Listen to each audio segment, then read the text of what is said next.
أنا لسه بقى باذن كنت الله هكلمك باذن على ابو الله يا صلاح. رب، باذن الله. الحقيقه انا يمكن قابلته في هناك في العالمين الحقيقه، وشخصيه جميله ومحبوب وعنده قبول ما شاء كابتن الله. كابتن كابتن كابتن فريق اه بمعنى الكلمه، كابتن فريق. بالظبط وخلي بالك اصل الكابتن يا كابتن، وانت اكيد يعني هتفهم الكلمه ديت، يعني اصل مش جوه الملعب بس، ده الكابتن ده بيبقى بره الملعب اكتر من جوه الملعب كمان. بس شخصيته اتغيرت. يعني فهو انا حاسس كابتن حماده ان هو كمان فك شويه بقى، يعني بيتكلم باللغه المصريه. يعني كان زمان صلاح برضو ايه شويه كده قافش شويه، دلوقتي الامور بالنسبه له ابتدى في والله لا اريحيه اكتر. والله.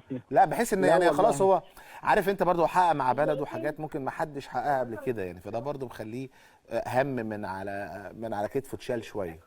اكيد اكيد، اه وعلى مش عليه هو برضه بس، اه يعني هو اه برضه ككابتن برضه وصل للمكان اللي هو فيها دلوقتي، اكيد برضه يعني بلده اكيد برضه منتظره منه اكيد طبعا كتير. طبعا. فان شاء الله يا رب باذن الله يحمل لنا يعني نتائج احسن ونتائج اكتر، ويحقق لنا بقى بطوله افريقيا اللي هو يا رب نفسه هو بيحلم بيها ان يا شاء رب.